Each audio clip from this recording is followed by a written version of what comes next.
It is now part two of our sticky situation special here on the Author's Corner. Today we have authors Shamor and Allison Grace with a cameo appearance from Junior Press Simmons. Well, without further ado, here is the special.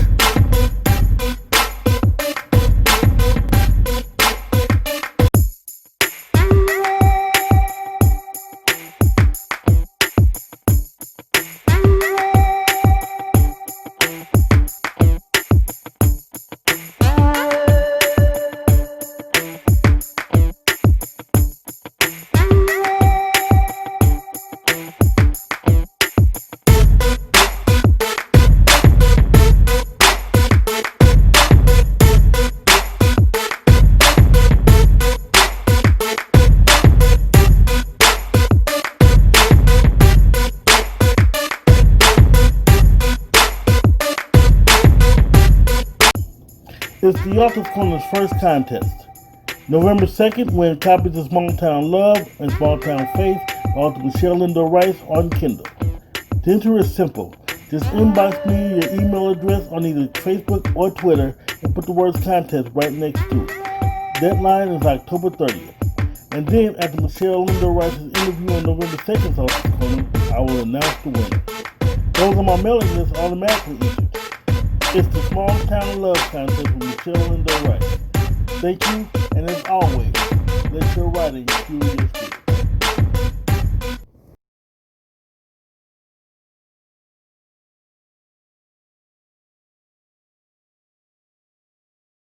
I'm just Shamor. You One name like Madonna. All right, that's what I'm talking about, Miss Shamor. So, before we get into anything, how did we get that name? It's a combination of things. It's a little bit of my first name with a little bit of my last name all smashed together. Nobody's ever asked that question. I'm glad you asked that question. No It's a little blend, a little bit of my now, a little bit of my past. that is not a problem, not a problem at all. So, you're an author, so why don't we start off by talking about what do you write? What do I write? Mm-hmm. I dabble in a little bit of everything. My first out the door was romance. And then I had a couple of author friends who were like, hey, try this out. And they kind of pushed me towards erotica. And then, just being around authors and seeing work that I like inspired me. I started to kind of dabble with urban writing. I wouldn't say it's urban fiction, but it's kind of tough. It's a little bit outside of my romance realm. And then currently I am working on a mystery. So just kind of dabble. Just dabbling, huh? You know what? I'm tired of this. Junior Press Simmons, you overachieving authors are getting on my nerves. I'm just tired of this now. All you overachievers, that's okay. That's okay though.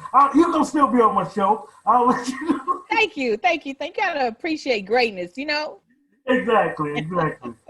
So let's start from the beginning. What got you interested in writing? I started with poetry. I did poetry just as an outlet when I was younger. It was a way for me to say, curse words when I couldn't actually say them, but then eventually that just kind of morphed into storytelling, just getting things out, therapeutic writing. And college did it for me, studied literature, and I was like, you know what, this is beautiful. I want to try this, and just grew from there. Wow. So how do we get to, I want to do this seriously, to my first published piece? Whew. So out the gate, I got connected. Fate let me find my mentor into this industry. She was looking for an editor. She was doing some online work, and this is several years ago. And I was just helping her. I was just editing things and organizing things for her. And one day she just said, so you do all of this. Is there anything you want to do? And I told her about this piece of writing that I just kind of had sitting over in a notebook. It was just a novel that I had just sitting in a notebook. And she was like, yeah, we can't leave that there. And so she just kind of pushed me and took me through the self-publishing space to take it out of that notebook and put it inside of a glossy cover. And we did that. So that was my introduction into like, you can actually publish your words and your thoughts. You know, it's funny. A lot of us don't really understand our true talents until someone else pushed them out. So that's pretty awesome. So tell me about your first title. My first title is A Lover's Redemption. And that was something that I nursed for a long time. It started out as a therapeutic piece. Relationship trouble made me want to write a story where I had control over everything, you know. And then it just took on a life of its own. And I just was trying to explore why people do what they do, I guess. You know, how can you love somebody and still do things to them that hurt them? And once you've done that, is there any way that you come back from that? You know, what does forgiveness look like? And that's so I just kind of wanted to walk that line and see if I could make sense of something that didn't make sense to me at one point. So it just kind of started as therapy, but then it turned into a fictitious story that just let me control it. You know, I'll tell you what. I kind of made fun earlier, but see, like you, I've done the different genre things. So, like I say, your stories is just so awesome. So, give me a rundown of all your titles. Ooh, on the spot now.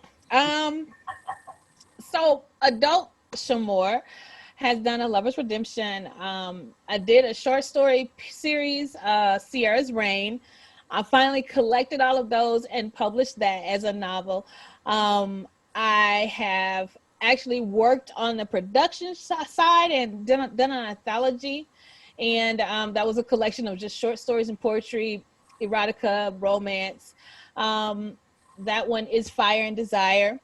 And then, of course, the works that I've been in under Julia would be all of the Sticky Situation, that series.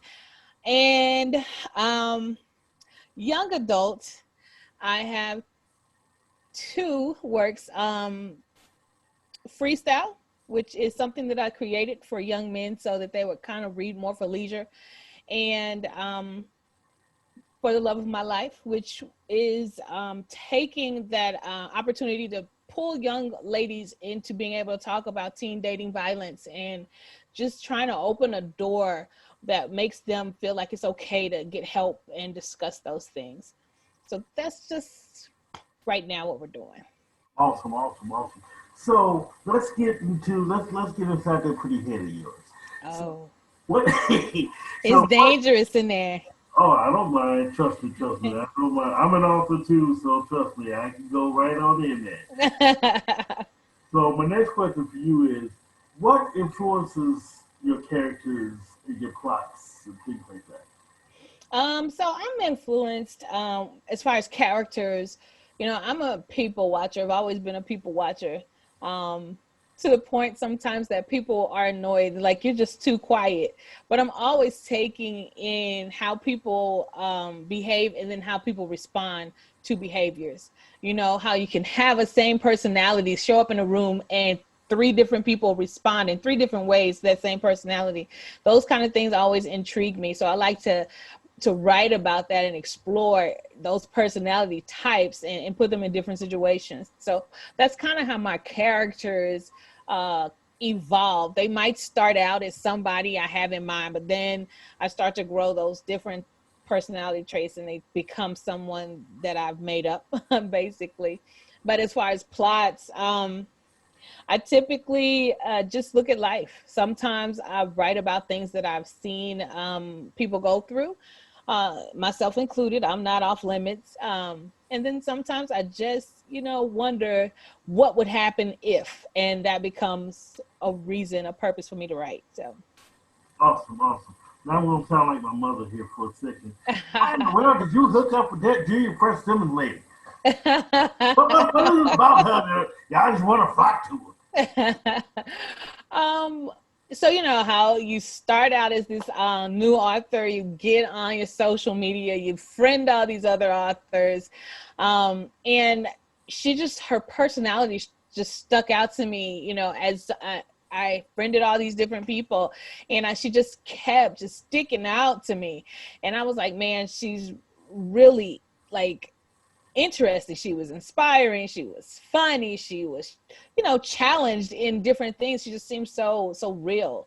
And she was doing the first Sticky Situations, I believe, and she had put a call out for authors. And I said, I think I'm gonna try and see what happens. And the magic was made. She did the first installment of Sticky Situations, and she had great ideas. Like, she really wanted this to be so big, and I just wanted to support that. And we met in person at one of the book fairs, and just from there, it was just connected. Awesome, awesome, awesome. So how many titles do you have under Junior Fresh Simmons label? So I'm in 2 of the 3 in the series. So I have 2 short stories in her first installment and her third installment. Okay. Tell me about those short stories. So in the first installment,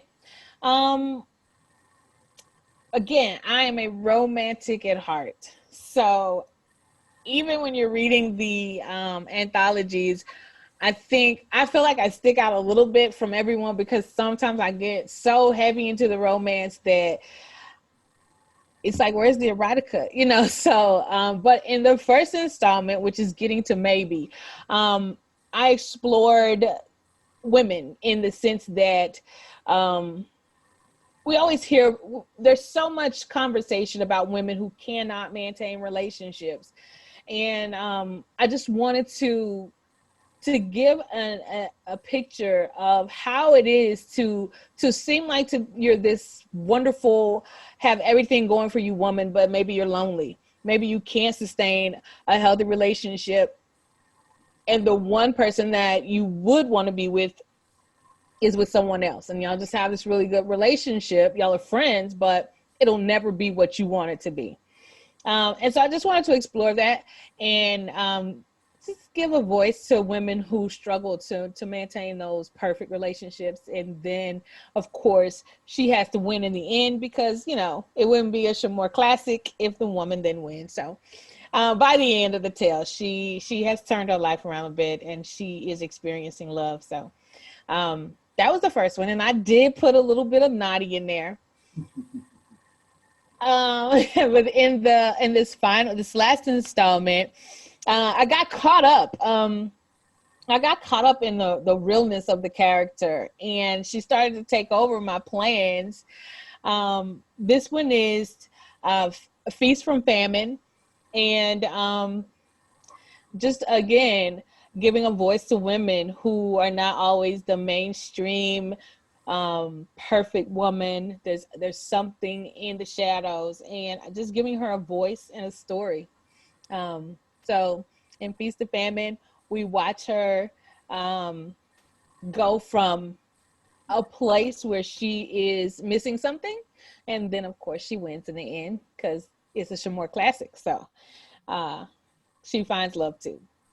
You kind of had me at the, shall I say, you write stories about real women. In other words, women who actually, in other words, you're not writing about the typical woman, the typical romantic woman, the typical.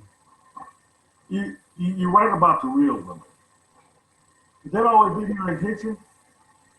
Um, I think I owe it to the voices. You know, I think I owe it to the women who are never chosen to be the center of attention for a TV series, or they never choose that particular woman to be the best friend of anyone on TV, in a movie, in a book. And they're valuable and their stories matter. And without them, we wouldn't know ourselves so well. So I owe it to them to put them somewhere where their stories get to live, you know, and they are seen. You know, there's one other category. This has always been a pet peeve of mine. And I watch TV shows, and the woman you're describing is normally when they are in TV shows, they normally are the best friend, the comic relief, the sidekick. And I'm thinking, yeah, but out of all the women that I would rather date, I'd rather date her. I agree.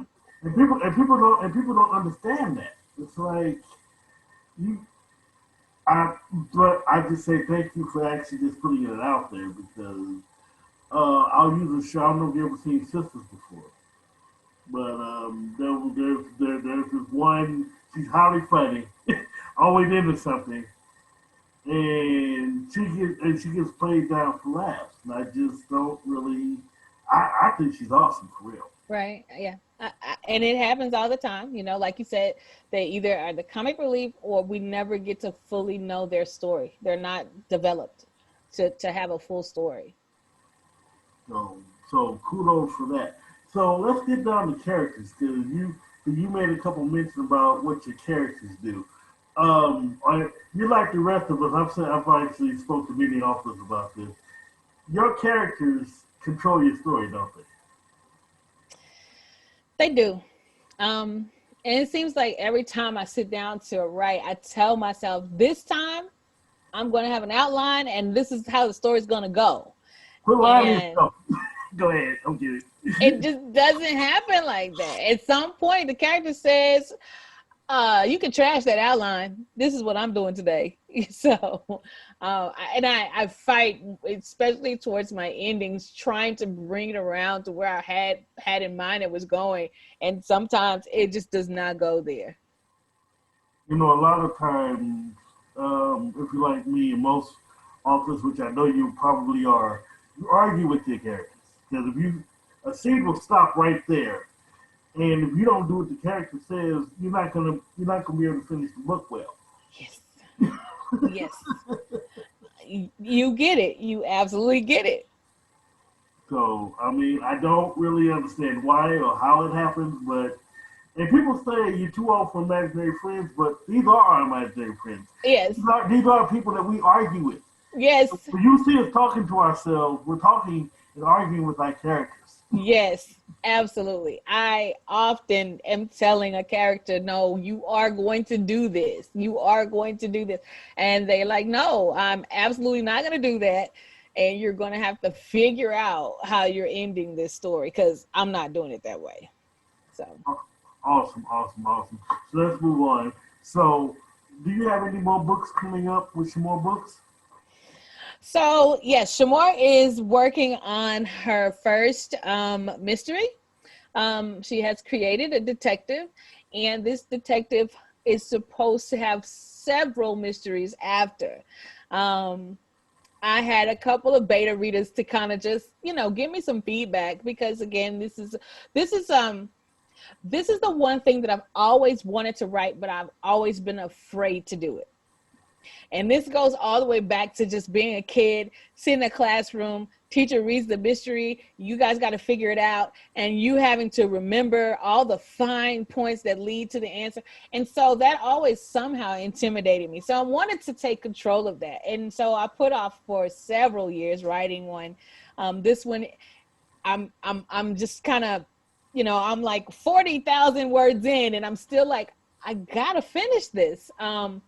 But it's one of those where I wanted to capture you, and I want you to try to figure it out. And I want to, in the end, make you go, I didn't see that coming. And so the beta readers so far have named it a Hood CSI. So I like that name though. It's I like love it. I love good. it. Wow. So my next question for you is, so I mean, because that's going to do it. I love mysteries because I'll even buy it. So you've been in the business for a long time. You know, hmm? A little bit. Well, Not as long. huh? How long have Uh, you been? let's see. I think I finally published the first novel in 2012. So You've been in for a minute. I've been a minute. Yeah. Yeah. So you've been in it for a minute. So I'm on you for a minute. Is your personal imprint Passionate Press? So Passion Ink Press is something that I share with my mentor. She does a lot of philanthropy. So when she wanted to push some of the more risque writing, she had me to work with her because I'm in a different side of the genre. And so we created Passion Ink so that she could kind of be part of it and stay in her philanthropy lane. So that's where it came from, and that's why I don't do all of my personal stuff there because that's something I share with someone else. So Awesome, awesome. Now, I won't make you choose between your children. Now, I get in trouble for doing that a lot. But I won't ask, between erotica, romance, and starting a mystery, what is your favorite genre? I didn't ask you what your favorite book was, but what is your favorite genre to write? and I know, if you had asked me this 5 years ago, 10 years ago, be a different answer. But right now I am so feeling this murder and mayhem, the who done it. I'm so feeling it. I binge watch CSI, old CSI episodes. I'm just so into the skill of writing that and putting those bits and pieces out and then coming with the bang at the end. So right now that's one of my favorite spaces. Yeah, I'm loving it. I'm loving it. I'm loving it. So now you have books. You're doing things doing you pursuing. So do you also have a blog? Do you also have a radio show? We've been on hiatus for a while, but yes, my little podcasting. We were about 200 episodes in, so we did this for a while. But recently, my father took ill, and I had to care for him, so I didn't have the time to actually sit and do my podcasting. But hopefully, we will get back in the saddle. And it had been around for a while, like I said, about 200 episodes, and it was just a place where anybody could come and just share what they have for support. I'm big on support. I feel like as a community we don't support each other enough, because we have the buying power to make so many of us successful, and so it was a space for us to clown. It was a space for us to laugh and love and to support each other. So See, don't people don't come on my show if you expect to clown. I don't clown. I take my stuff very seriously. And then um she up. are you talking about this show? You talking about this Even show? that This sound show right right here? yeah, right here. This show. I take this No, show very seriously. no. That's not even how you started. That's not even how you started. Nah. Oh, see, she give me the side eye. See how people do me on my own show. You know what? That's okay. That's okay. You good. You good.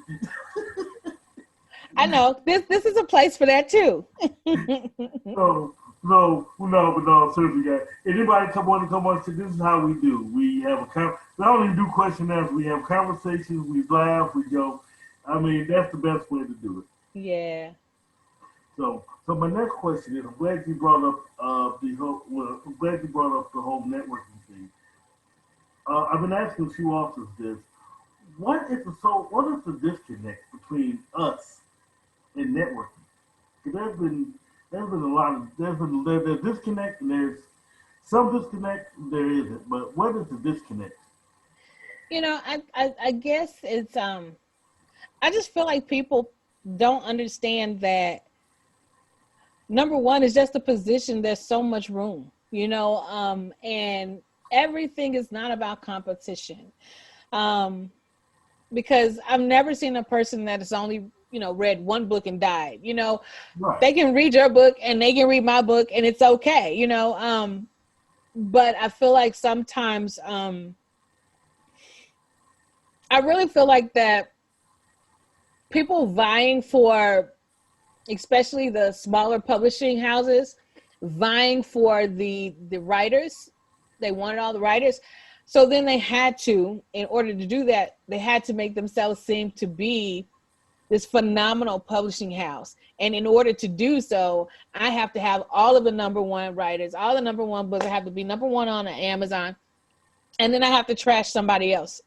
And I just feel like, if we look at the gap in society and the earnings, we're just killing ourselves, and by suppressing each other, we're allowing the market to just excel beyond us, and imagine if we were putting each other on and just continuing to pull each other up, and then we wouldn't have to say we are this niche group, Black authors. We would just be authors. Thank you. Often, well, one thing that I've been doing this for 10 years now, and the interviews I do, a lot of you guys inspire me to be better. I love interviewing you guys, but I'm always learning something about the industry, something that I can use. So I really don't understand why we don't work together more, so we all can contribute something. Yes. Just imagine if everybody that's been successful turned around and told somebody who's working hard how to get there, and we were all there. It's a better party when you have more people. I just don't understand why people don't see it that way.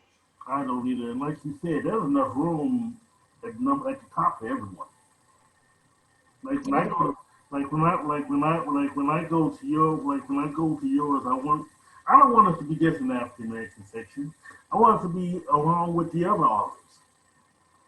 Exactly. Just to talk about what you do, I hate that we have to say, well, I write urban fiction. Why can't you just write fiction? It's just fiction.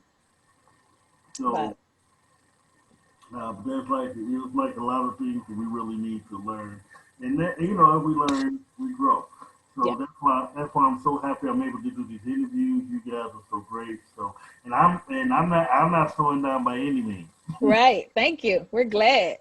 So the next question for you is, so have you guys done anything with 3%? Have you guys got anything group planned, or I know it's COVID, but do you guys have anything planned together? So she is so super. Like she has a mind to just, she wants to do everything. But she did put together an opportunity for us to virtually get together and launch the book, the third installment in the series. And that was really innovative. And she had all of us on a Zoom, and she invited people, and she had a DJ, and she gave away gifts. And it was a great launch party, when, like you said, in COVID, when we can't get together. So I definitely know that she wants to, in hopes that COVID starts to subside, she definitely wants to have us all attend various book opportunities, fairs, clubs, because she does want us to, be presented as a unit, because that's what it is. Every time you pick up one of these sticky situations, it's a unit, it's us. So Awesome. So the next question for you is, how can we get to know you? How can we buy your books? How can we connect with you? So I'm Shamor Books on Facebook. I'm Shamor B on Instagram. I am giving you Shamor on Twitter. I don't really tweet.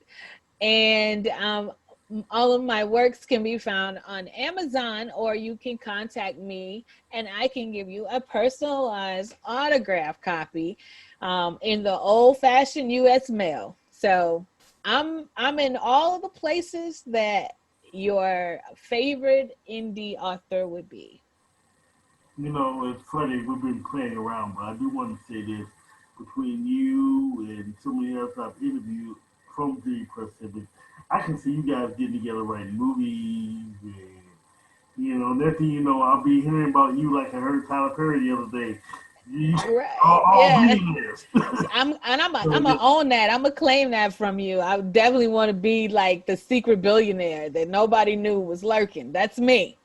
Well, you guys do so much, and I'm loving it. So, like I said, just keep up doing what you're doing. Definitely, definitely. I love being in the group, very supportive, and as long as you can work with people in that way, there are no limits to what you guys can do together. And again, like I say, that's our problem. We got to learn to work together. So, from a, so for my final question, I always give my authors the final word. You can give shout outs, you can give advice, whatever you want to say, the floor is yours. In the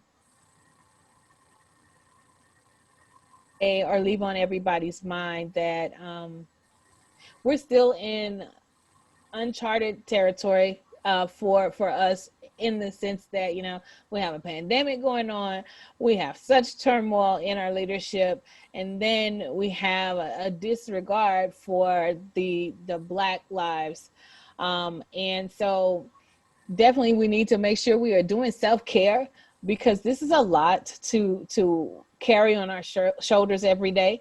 And in that self-care, we definitely need to be thinking about how to effectively change the course. What are the one thing that you can do to change the trajectory of where these things are going, and to affect some type of change, because we're trying to leave our children in a better position, so that'd be my last thought.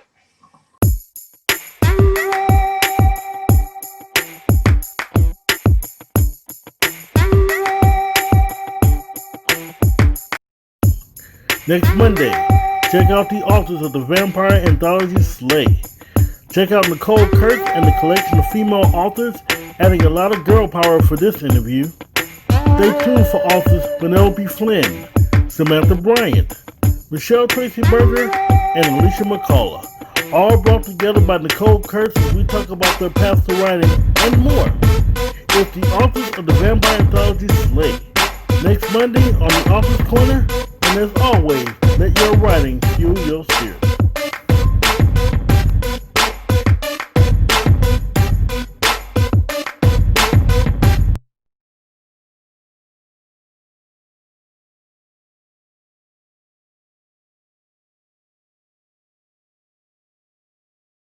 Okay. So, like I ask all of my authors, every author has a beginning. What got you into writing, and what influenced your writing? Oh wow. Well, I've always been a writer. Even from when I was a small child, I did a writing contest and essay contest, and I did the spelling bee, and so that's always been something that I enjoy doing, is writing. Now, it actually started as poetry. I was in a really, really bad relationship, and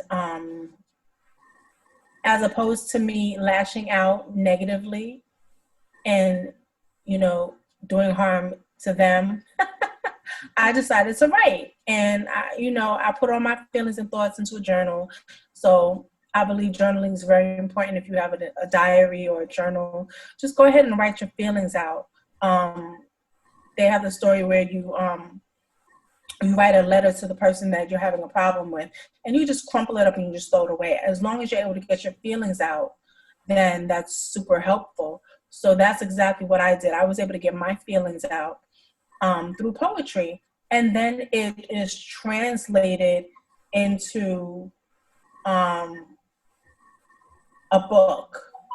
I noticed that my poems were becoming longer and longer, so I decided to just start to write exactly how I felt. And poems became chapters, and then chapters became a book. My very first book, Broken Promises Never Mend, I actually published it twice.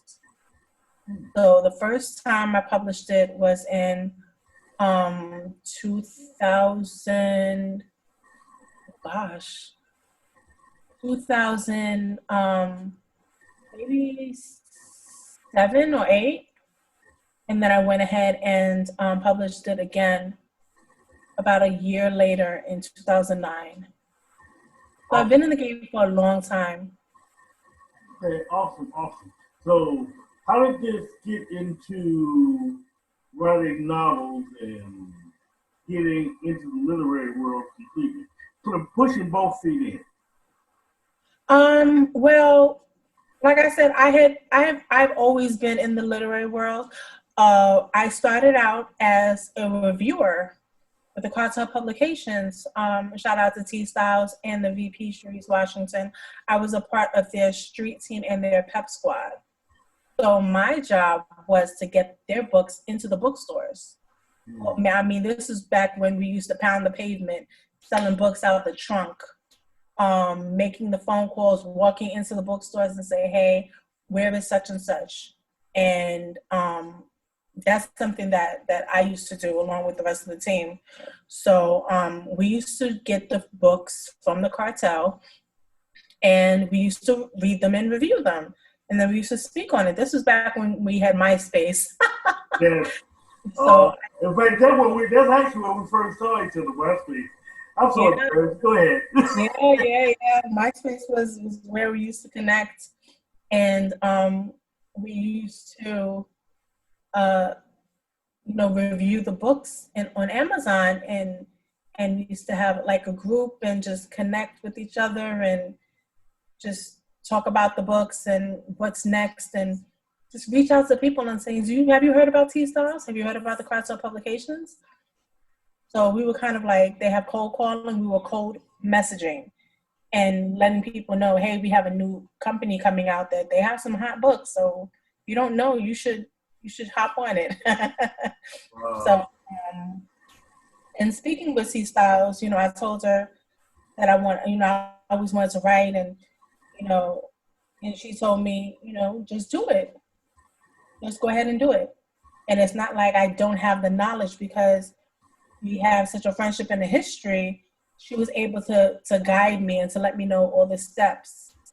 So, and I mean, I've during that time, I connected with so many people, Julia Press, Angel Michelle, who I'm fortunate to be working with them now in our own projects. But it just shows how, when you build a strong foundation, how the people that started with you, they end up being with you years later. So I'm thankful for that. Touch on something you said, which is something that is very important, but a lot of new writers seem to have trouble doing. We all pound the pavement, calling bookstores, why does that seem like a thing of the past? I mean, we still, even with technology, we still have to do it. Why do I feel like it's lost from a lot of newer authors? The art of hustling is lost, and I'm going to tell you why. Because right now we're inclined to just be on our phones, on our tablets, just laying in bed, and we think that that's promoting. And that's great. That works for some people. I'm from the school of getting out there, grabbing my bag, knocking on people's doors, and, hustling. That's where I'm from. And that's always been a thing for me, pounding the pavement. Even looking for jobs now, people, they don't print out resumes anymore. They go on Indeed and Monster.com, where I was the one, when I needed a job, I printed out 50 copies of my resume, and I went and I knocked on the doors and I said, hey, I see that you're hiring. Here's a copy of my resume. Please keep it on file, X, Y, and Z. And, if there was something available, then they would call me for a later interview. But that's the same thing with hustling. Now everyone is just so programmed to be on their phone, on their tablet, on a computer. And they don't understand the art of hustling, which is grabbing some paperbacks, meeting the people. And I said this probably a couple of months ago. People love your work, but they love you more, and they'll buy your work because of you. When I did my very first book signing, I did it in Milford, Connecticut. It was probably back in 2010. There was an older gentleman, and I mean, he was in his 60s, and he bought my book. And he was like, well, I don't necessarily read these type of books, but my daughter will read it. He said, I like how the inside looks because I could even read it if she's not around. He said, it's good for my eyesight, you know, it's clear words. And then he said, you know, you're a young Black woman and I want to support you. And you were very nice to me. And I did something normal. He and I were coming in at the same time. And all I did was I let him go in front of me and I opened the door. And we were chit-chatting. And because of that, he saw my demeanor and how nice I was. And then he came back to the store where I was. And he remembered me. And I didn't remember. I saw obviously at that point, hundreds of people going in and out of the store because it was Borders. And so, you know, it was a crowd of people. But because of that one interaction, he remembered and he decided to support me. So I say all that to say that people love your work, but again, they love you more. And if you're personable and approachable, they'll support you. They will definitely support you. You can write, you know, Jack jump over the hill 100 times in a book.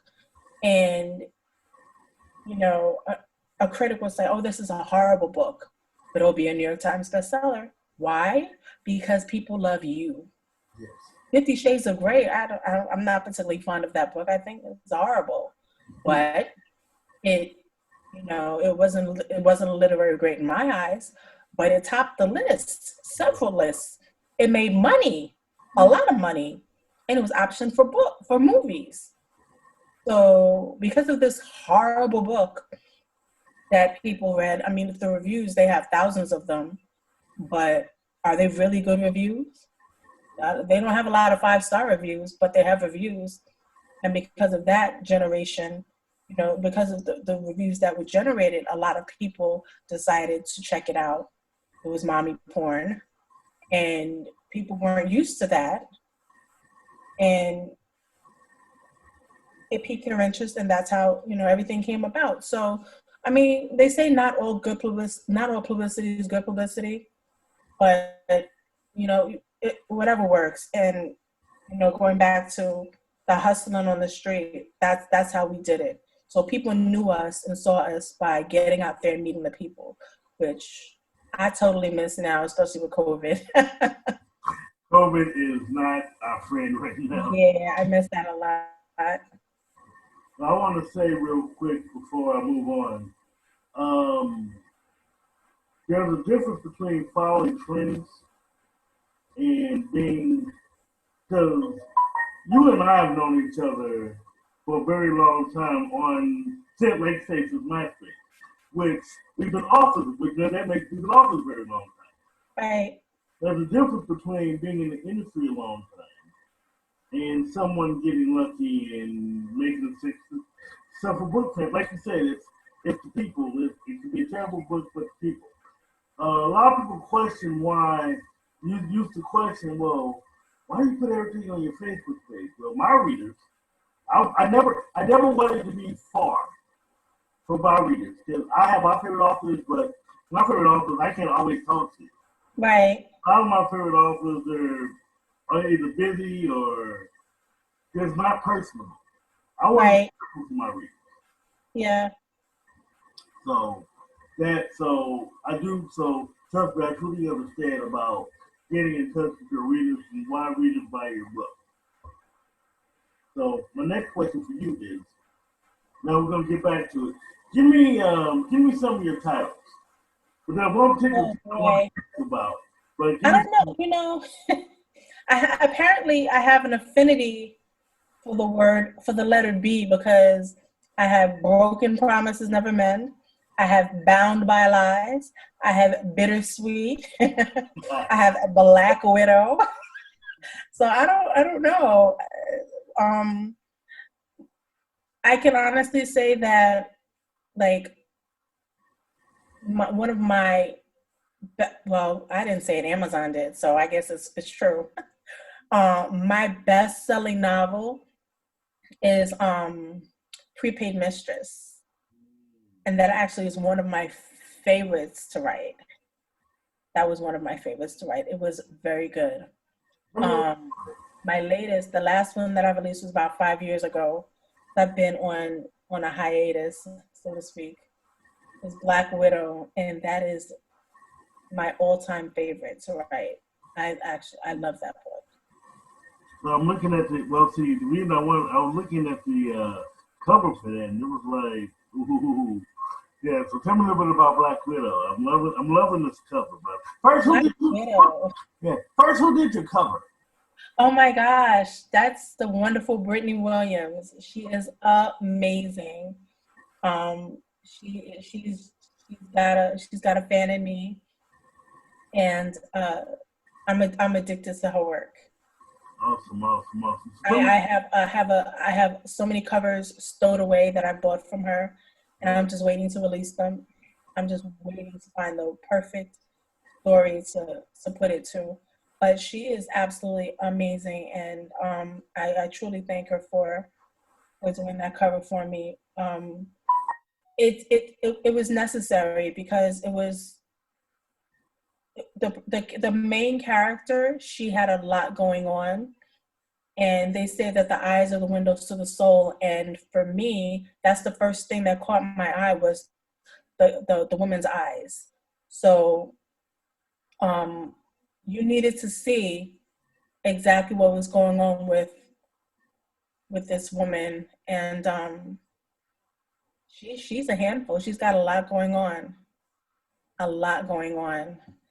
So that was actually my favorite. Yeah, I want to read it. I'm scared. See, No. Read it. Don't be scared. no. Let me explain to you why I'm scared. See, Why? I'm quickly caught up in the books. So if I'm like really caught up, I mean, I'm caught up into, if it's a character, I don't care if it's the hero, if it's the villain, I'm caught up into it. So, but I'm afraid that I'm gonna get so caught up into this that you're gonna have to come back to the show and just talk about this book. Well, okay. I mean, I'm serious. I'm really serious. Okay, I'm not opposed to it. I would love to come in and talk to you about Black Widow.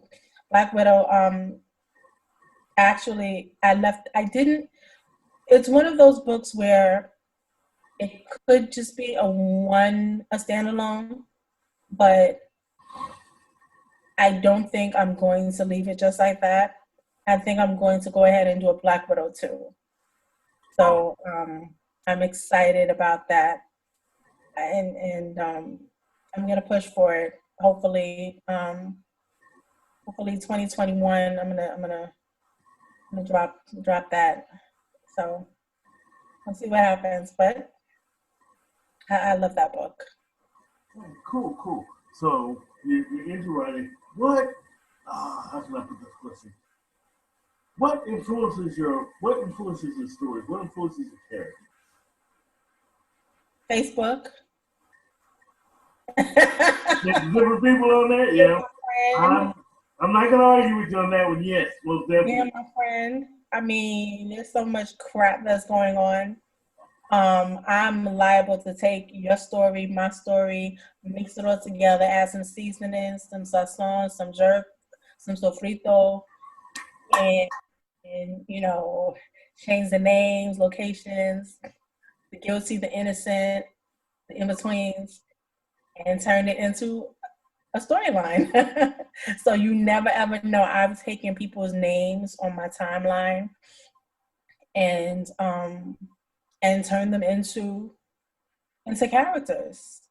And I've had contests of who wants to be in my book. Yeah, so and they love it. They love seeing their names. They feel special, they feel important. So I think it's fun. It's fun to do. And plus my Facebook friends have the most amazing names. It's not the normal Joe and the Sue. It's the, you know, it's the Lucretia, it's the Summer, it's the Autumn. It's Yes. really nice. It's the Asher. I love, love, love the names of my friends on my timeline. They're really supportive, and I couldn't ask for anything better. I don't have to ask for anybody's names. I just go through my friends list and, and find a perfect name for my character. So I don't feel bad at this point because I do the same thing. So that is so freaking awesome. So what? So a lot of times, so you get the names off Facebook. Do you get a lot of the drama off of Facebook as well, or a lot of your plots? Sometimes, for example, I wrote Bitch Click because I that was when Basketball Wives was on, and I watched a lot of Basketball Wives, and I watched it, and I was like, these chicks are crazy. Yes, And then I decided to start writing about it, but from an urban book perspective. And I was like, you know what? This is TV friendly. I'm gonna do it my way. I'm gonna do it in a way where it's in a book, so I can be as crazy and as raunchy as I need to be. And it's just a whole lot of twists and turns with Bitch Click. Bitch Click is another one that I really enjoyed because it actually started out as a short story series.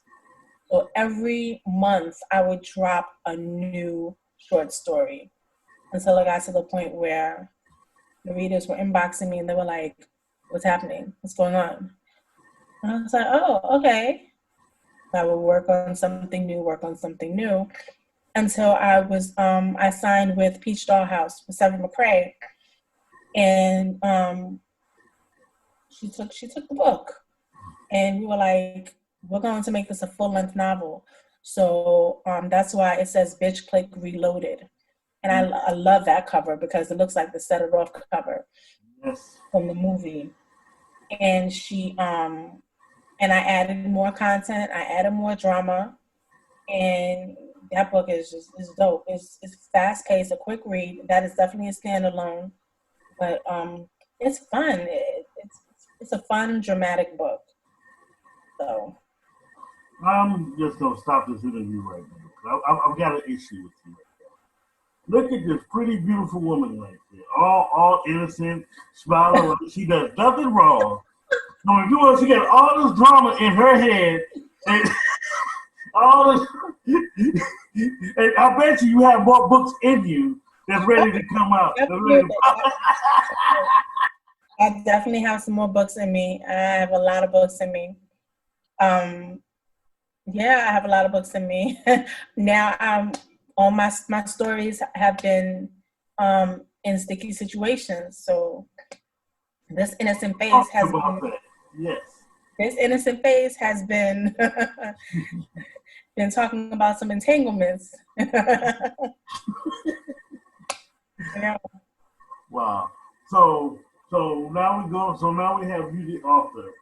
Let's talk about you, the editor, the publisher, the all around literary queen. How do we transition into other hats? Well, as quiet as kept, I fell off and I totally disappeared. I was just like, you know what? I need a break from the literary world. I was not pleased with a lot of things that were taking place. Sometimes you feel underappreciated. Sometimes you feel like you're just there. And I was literally just there. But I also didn't realize that I wasn't putting in any work. The last time I published something was 2015. And that was Black Widow. So, and I'll never forget, my big brother, he says, you're only as good as your last piece of work. So I hadn't dropped anything. So why would anybody remember me? Why am I relevant? So it was about 3:00 in the morning. Julia pressed Simmons. She sent me a message, and she was like, "What are you doing?" I was like, "Nothing."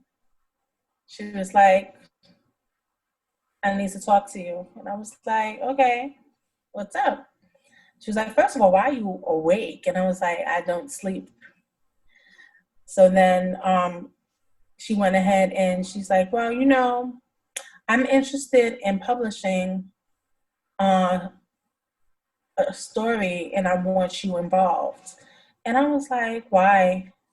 That's always my first question, like, why? Like, I stopped writing. Like, the world doesn't appreciate me, so no. And she was like, "Okay." And 2 days later, she hit me again. Like, we had never had a conversation. She was like, "I want you to write. I want a story from you for my novel." And I'm like, "Why? Like, why are you bothering me? Woman, leave me alone." I said, "No." It was like, "Look, you're a great writer. You're a dope author, and I want you involved. And you have too much talent, and we don't want it wasted. So whatever you're dealing with, I'm dealing with stuff too. We're gonna be each other's rock, and we're gonna ride this out together." And I said, "Okay." And then I would say maybe 3-4 months later, her and I met up. And we had been having like conference calls on the phone and stuff. And the book, it went really well. A lot of people really enjoyed it. And we decided to partner up and do sticky situations. And we had our relaunch party last week. Was it last week?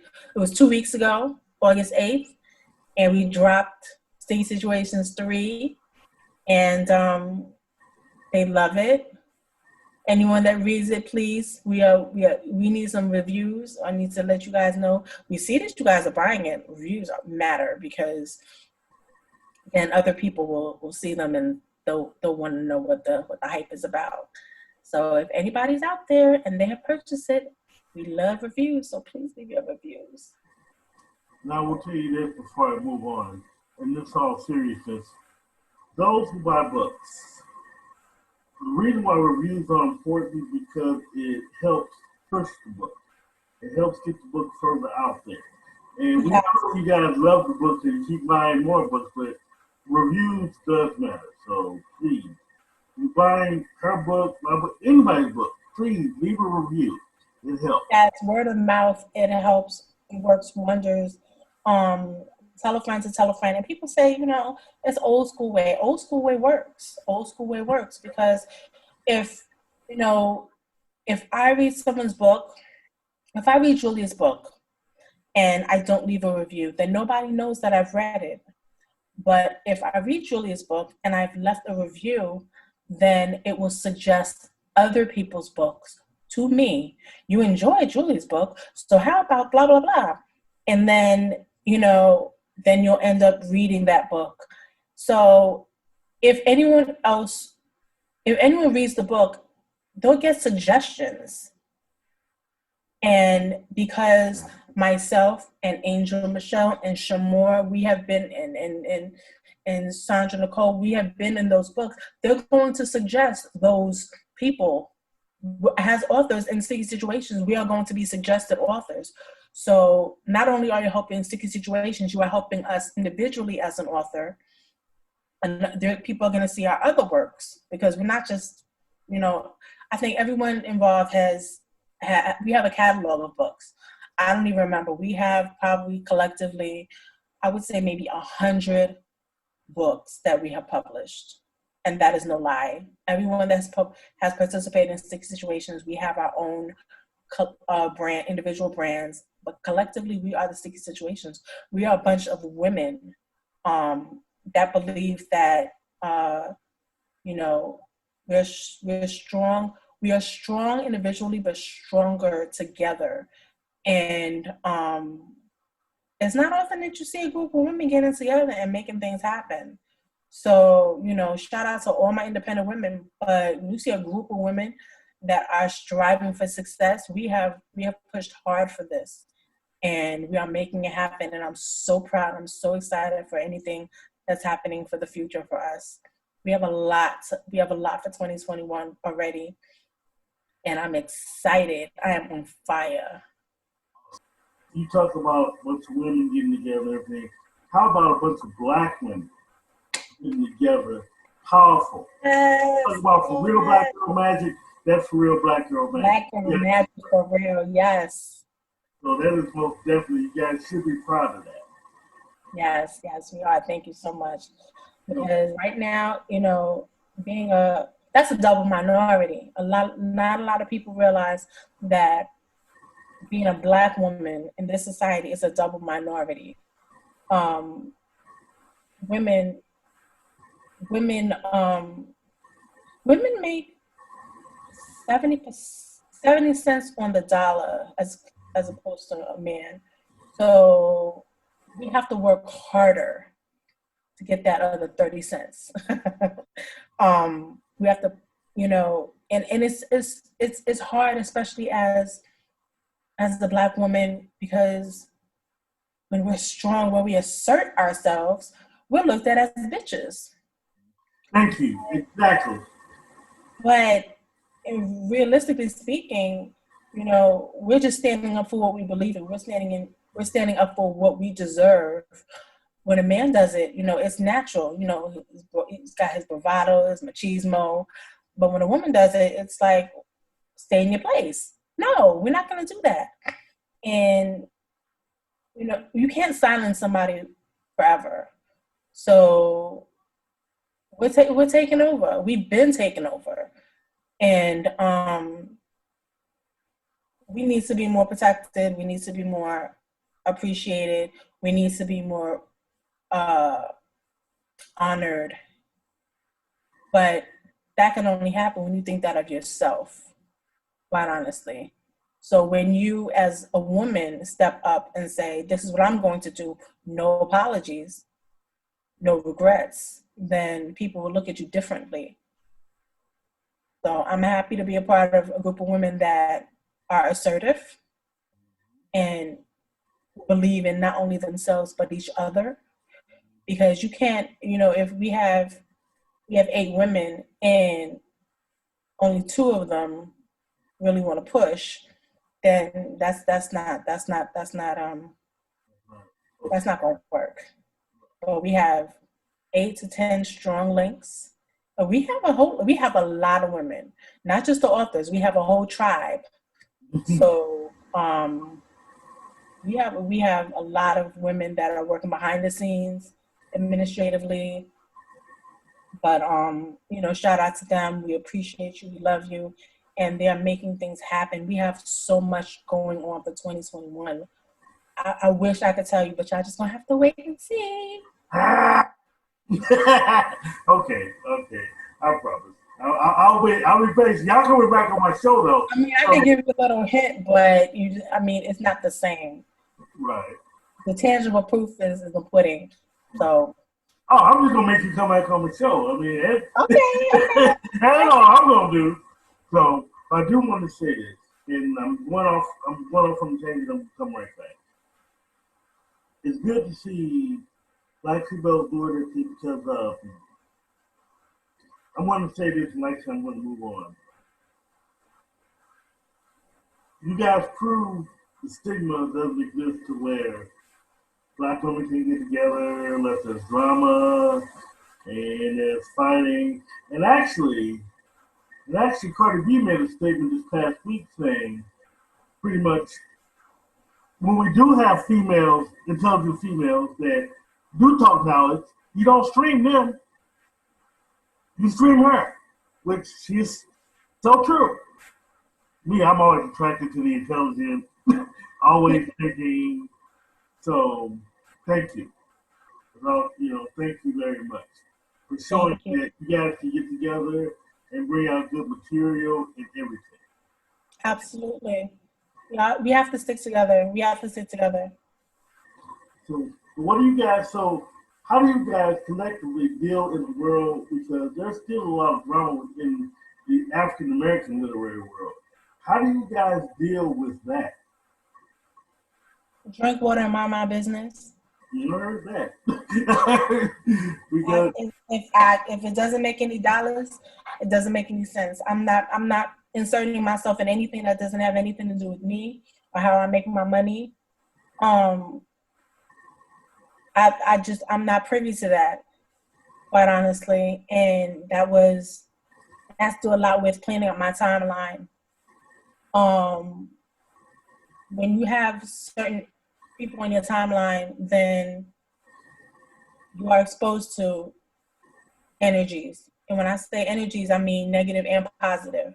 yes, So I have people that dismiss themselves. I have people that I had to block. I have people that I just no longer speak to, or people that just no longer speak to me, which has happened more times than not. But I mean, it's just what it is. Sometimes you have to let the trash take itself out, and that's fine. Because not everyone is meant to be on the journey with you. So, if I'm riding in my limousine with my rosé, you can't have a sip. You should have been here. exactly. So, No, I want to show up after the fact. exactly. Like, you wasn't with me shooting in the gym? Right. Yeah. So, it's just not helpful, and it's counterproductive and not conducive to where we are and what we plan on doing as women. Those that gossip with you will gossip about you. So, I mean, keep the drama in the books. That's all it is. Keep the drama in the books. Nobody needs to know anything that's going on in my life as far as any drama. Keep it in the books. Want to know if I'm dealing with any relationship drama? Read my book. Want to know if I'm broke? Read my book. Want to know if my kid is a badass? Read my book. It's all in there.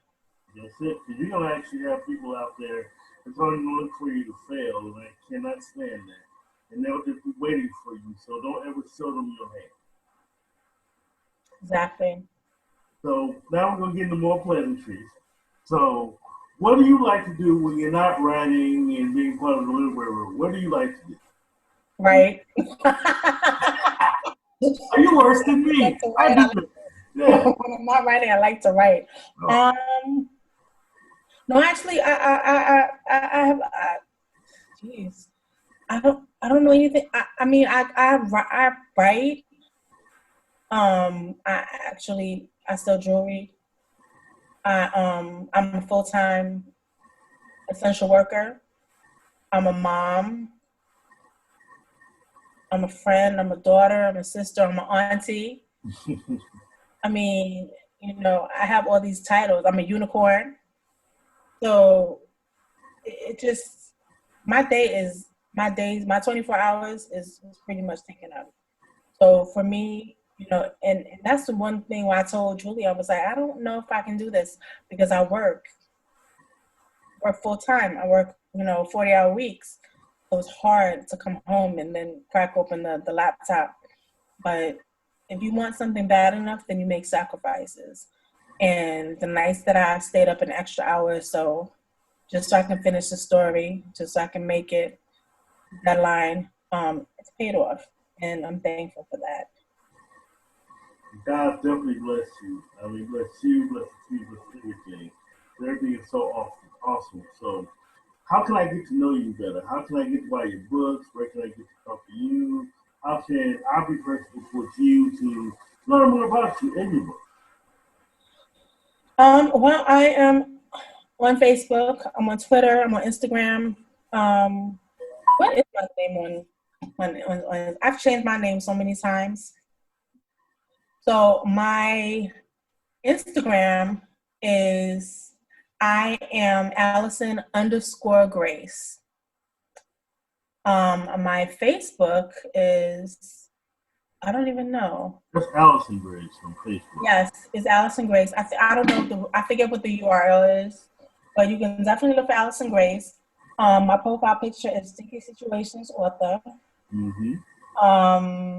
What else? My Twitter is Allison Grace.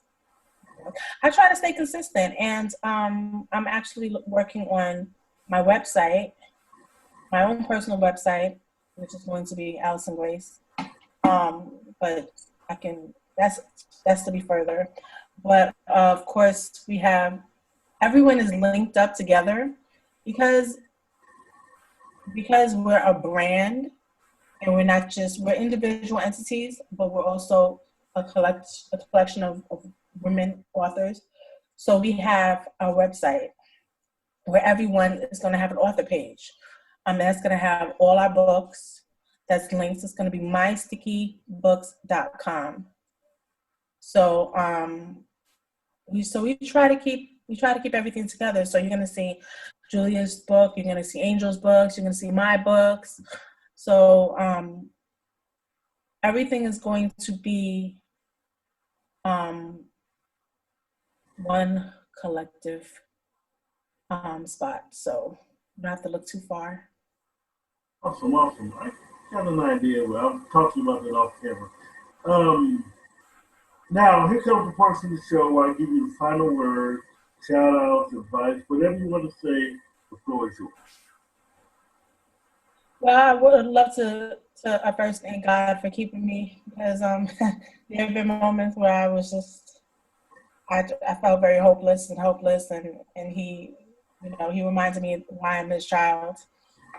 And then I want to thank my parents for making me so amazing. I want to thank my kids for giving me reason because I dedicate all my books to my children. My sons, actually, my youngest, his birthday is tomorrow. Oh, happy early birthday! Thank you so much. He is 20 years old. Oh, old man.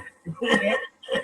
I have 2 adult children now, and I'm feeling old, but I don't look a day past 35. You look at 25. Come on now. Black don't crack. That's it. There you go. Last but not least, I want to give a shout out to my 20, Julia Press Simmons. Yes. She's right here.